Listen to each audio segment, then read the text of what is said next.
Hi, my name is Jason, and this is my blog called Living with CMT. I hope you enjoy. Evening, folks. It's Friday evening, and it's 9:45. It's been a strange kind of week. Good stuff, bad stuff. Been obviously getting my head around all this stuff that's got to be sorted out to do with my PIP claim. The good news is MDUK are acting on my behalf. I've had my consent form, so they're going to get all the relevant information. This weekend, me and Deb have got to go through the forms and say what we disagree with, the comments that we disagree with, and literally there is lots. There is lots. I mean, if there was only one or two things, fair enough, but there isn't. There must be 10, 12, maybe even more than that. Like I said, it's been a bit of a strange week because I've had mixed feelings and mixed emotions about it.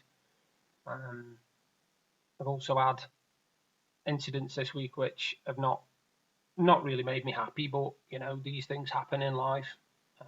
I'm having bad times with me mental health at the moment and my paranoia and all that sort of stuff. I'm trying to get my head around it, but it's not easy. I'm taking a lot of meds, see if that can help.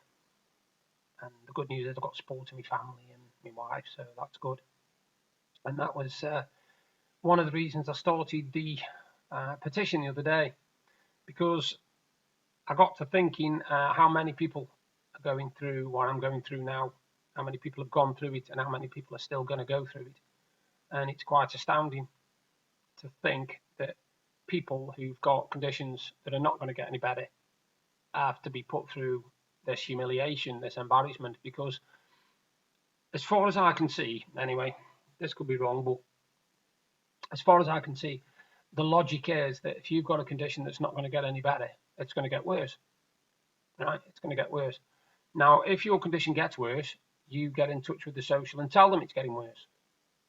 But for them to get in touch with you and say that you've got to go for a medical, puts you back. It really does. It makes you, especially if you're suffering with mental health issues, it really does destroy you. It makes you, it traumatizes you. Now, I'll never have any confidence going for any of these things ever again because I've only been for three, and three times I've been disappointed with the result. So I've got no confidence in these assessments now. So when I go for them from now on, I don't know how I'm going to be. Mental mess, nervous wreck. I don't know anything, any of the above, maybe all. And I wanted to, like I said, I wanted to bring to people's attention that we don't need it. We don't need this. And I'm sorry, I just can't focus at the moment. I'm sorry, I keep looking away from the screen. I don't normally do that. But I feel at the moment like it's personal. I know it isn't personal, but it feels personal because of what's been written about me, and it feels personal because of how I feel I'm being treated. And because it feels personal, it's hurting me. It's really hurting me. It's getting to me a lot. I'm very fidgety, very nervy, very shaky, all sorts of weird and wonderful stuff. I'm not sleeping very well at all. I'm awake 4 or 5 times in the night, and it's a bit soul destroying. And I want to see if I can bring to people's attention the fact that we shouldn't have to go through this. We're human beings, even though we're not treated like it. We're human beings, and we deserve a bit of dignity. We deserve a bit of respect, and we're not getting it. I mean, I understand that they want to cut down on the scroungers, the malingerers, the ones that are saying they've got something wrong with them and they haven't. And the point I made in my appeal for this petition was there's a lot of difference between somebody who says they've got something wrong with them and somebody who's got medical evidence to prove they've got something wrong with them. Because no disabled person, I don't think, ever goes into a doctor's and says, "Doctor, I have got this." They don't diagnose themselves. You can't diagnose CMT. I mean, when I got diagnosed with HMSN back in '95, I had no idea what the hell they were talking about. I'd never heard of anything like it. I didn't even know it existed or nothing. So there was no way I was going to go into a doctor and say, "I've got this wrong with me." They tell you, they do all the tests and everything. They send off all the necessary guff, and then it comes back and they then have a meeting with you and tell you what you've got.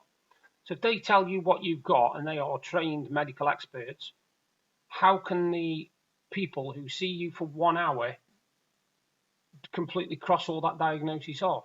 You know what you've got, you know how it affects you, you know it affects you on a daily basis. So for some stranger to basically say, well, I don't think it does, well, that doesn't mean a lot to me. I don't care what you think. I know what I know, and I know how I am and how I am affected by different things to do with my condition, whether it be the physical side or the mental side. So just because you aren't satisfied with what you're reading, that doesn't mean it doesn't exist.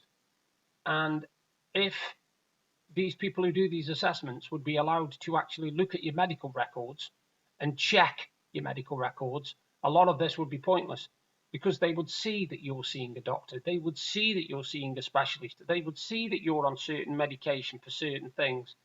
Now, I even sent in my prescription with mine, and on my prescription it said I was on metrazapine, which is a drug for depression / anxiety.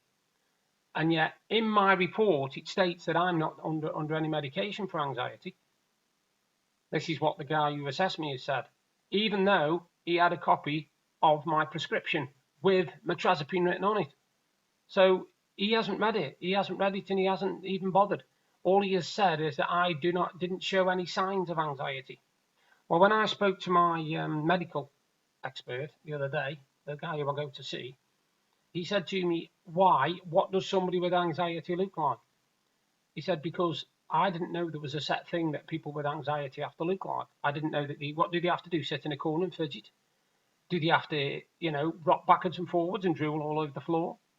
What does it mean that you don't show signs of anxiety? What are signs of anxiety? I know how I feel around certain things and how certain subjects and certain places that make me anxious, and I know how I feel inside. So I don't know what symptoms I'm supposed to show. Now, my wife has said to me that I do show signs of anxiety, but I don't realise I'm doing them. So it's kind of funny to hear. There's a couple of things. One thing she says I do is I do this a lot. I do this. Play with my hands and can't keep my fingers still and interacting with my fingers and all sorts of stuff. And another one is she tells me I do this a lot. I play with my lip and do this on my mouth quite a lot when I'm anxious and I'm nervous. Now, I didn't know I did this. I must admit, I didn't know I did this. So it came as a little bit of a surprise. And it's only now I know it that sometimes she'll like tap me and I'll go, oh, bloody hell, I didn't know I was doing it. I didn't know I was doing it, So, yeah, it's been a very strange week, I must admit. But if I can get this signature thing up to, I don't know, 200, 300, 400 maybe, it's up 200 now, so 300, 400, I'll be happy, because it shows that I'm not alone in this.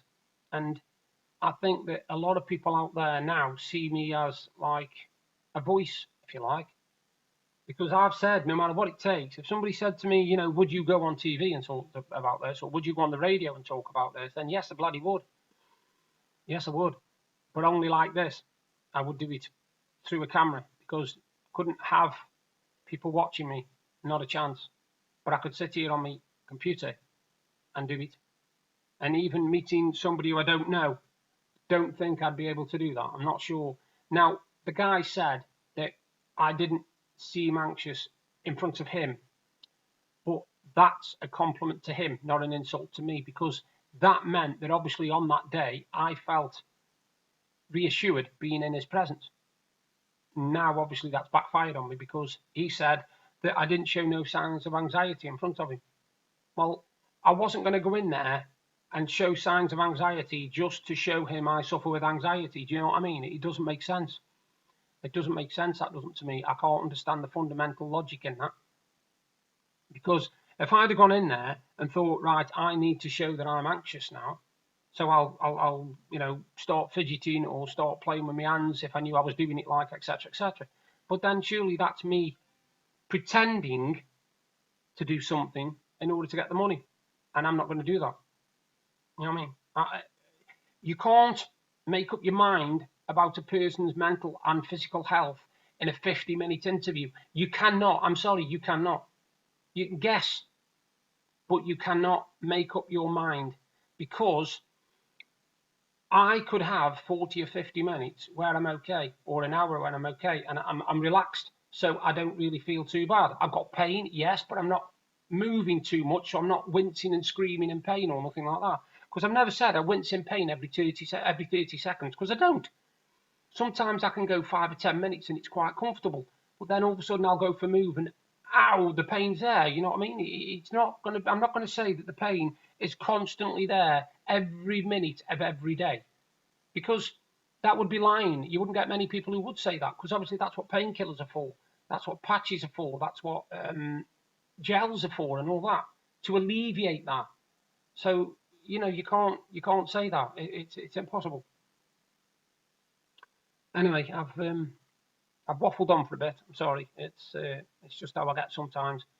I really appreciate the fact that you're listening. I really appreciate that I've got 51 subscribers from amazing teams. I started only 13 months ago, and this is what I've built up. I've had over 7,200 views. That isn't a lot for some people, but to me, it's an absolute incredible amount. And I've got a lot of support from friends and family, and on my back. Oh, saying that about pain, yeah. I've got a lot of friends and family who are behind me and are supportive and who understand what's going on, and obviously that means a lot. I've got friends like neighbours and that who I can sit outside and talk to.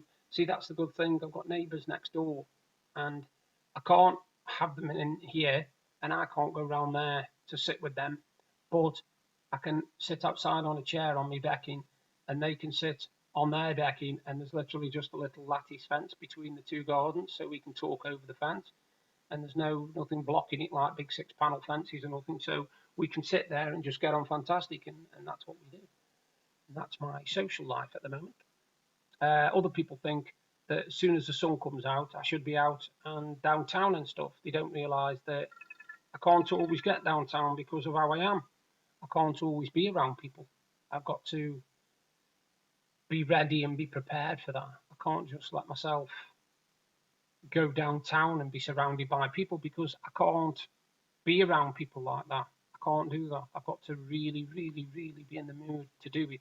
And my body's got to literally say, you know, going downtown, and I have to prepare myself for that. So anyway, on that note, I'm going to disappear, and I'll do another video soon. And thanks for watching. Bye for now.